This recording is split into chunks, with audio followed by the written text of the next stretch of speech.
டாஸ்மாகில் விற்கப்படும் அனைத்து மதுபானங்களுக்கும் ரசீது வழங்க வேண்டும் என்று சென்னை உயர்நீதிமன்றம் உத்தரவு பிறப்பித்திருக்கிறது. உத்தரவை அமல்படுத்தியது குறித்து ஆகஸ்ட் மாதத்திற்குள் அறிக்கை தாக்கல் செய்ய டாஸ்மாக் நிர்வாகத்திற்கு உத்தரவானது பிறப்பிக்கப்பட்டிருக்கிறது. கூடுதல் தகவல்களை வழங்குகிறார் எமது செய்தியாளர் ஆனந்த். ஆனந்த், வணக்கம். இது குறித்தான மேலும் விவரங்கள். வணக்கம்.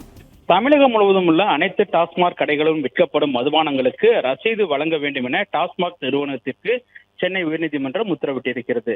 சென்னையில் பெரம்பூர், கொளத்தூர், மாதவரம் உட்பட 30 இடங்களில் உள்ள டாஸ்மாக் மதுபான கடைகளில் அதிக விலைக்கு மதுபானங்கள் விற்பனை செய்த ஊழியர்கள் மீது ஊழல் தடுப்பு சட்டம் மற்றும் சட்டவிரோத பண பரிமாற்ற தடை சட்டத்தின் கீழ் வழக்கு பதிவு செய்து லஞ்ச ஒழிப்புத்துறை மற்றும் அமலாக்கத்துறை விசாரணைக்கு உத்தரவிட வேண்டும் என கோரி செம்பியத்தைச் சேர்ந்த தேவராஜ் என்பவர் சென்னை உயர்நீதிமன்றத்தில் வழக்கு தொடர்ந்திருந்தார்.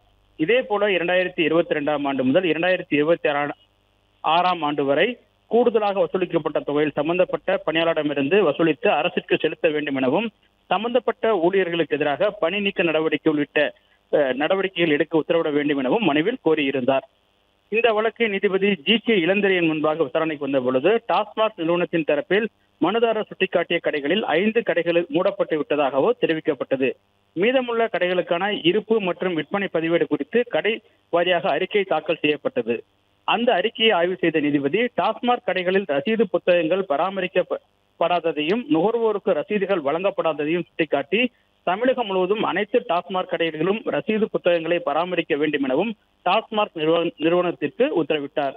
மேலும் நுகர்வோர் வாங்கும் ஒவ்வொரு பாட்டில்களுக்கும் ரசீது கொடுக்க வேண்டும் எனவும் டாஸ்மாக் நிர்வாகத்திற்கு நீதிபதி உத்தரவிட்டார்.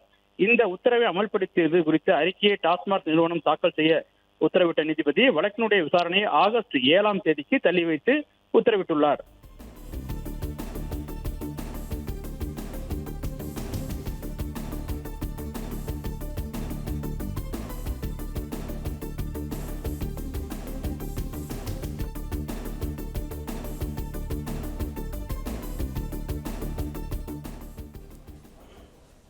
மற்றும் ஆப் ஸ்டோரில் இருந்து பாலிமர் செயலியை QR கோடு மூலம் பதிவிறக்கம் செய்யுங்கள்.